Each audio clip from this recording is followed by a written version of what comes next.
সুপ্রভাত বন্ধুরা, আজ হচ্ছে অশোক ষষ্ঠী। এই যে বাড়িতে পুজো হয়েছে অশোক ষষ্ঠী। আর এক অশোক বনে এক মুনিবাস করত। একদিন সকালে উঠে এসে দেখলো যে একটি পদ্ম ফুলের মতো মেয়ে অশোক গাছতলায় পড়ে কাঁদছে। তাই দেখে মুনির খুব বড় দয়া হলো, মেয়েটি নিয়ে এসে মানুষ করতে লাগলো।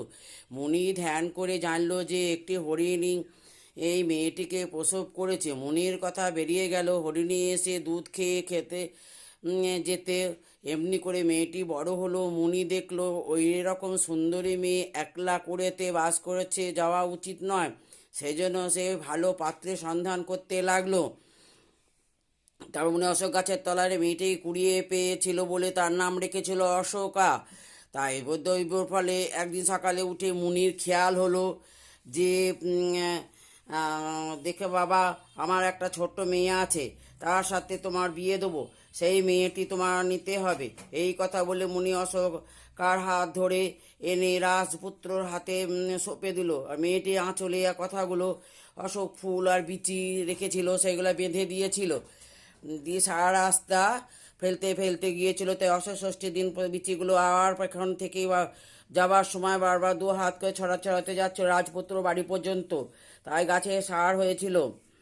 এই থেকে শুরু হলো অশোক গাছের থেকে শুয়ে পরপর সকালে অশোকা উঠে রেখে কেউ ঘরে দোর খোলে না। তাই ডাকাডাকিতে হঠাৎ তার উঠে পড়লো, ঘরে দরজা ভেঙে দিল। এক সময় সেই মুনির কথা মনে পড়লো।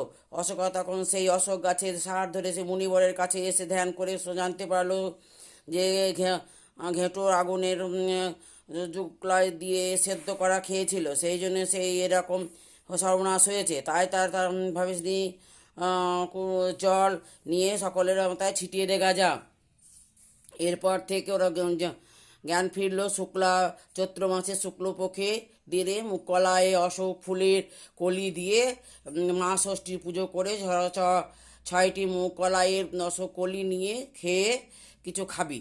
এই থেকে তারপরে প্রচার হলো দেশে, অশোক ষষ্ঠীর পুজো নামে প্রচার হলো। জয় অশোকা ষষ্ঠীর জয়। সবাইকে ভালো রেখো, ভালো থেকো, সুস্থ থেকো, এই কামনাই করি। সবাই যেন সুস্থ থেকো। সুপ্রভাত।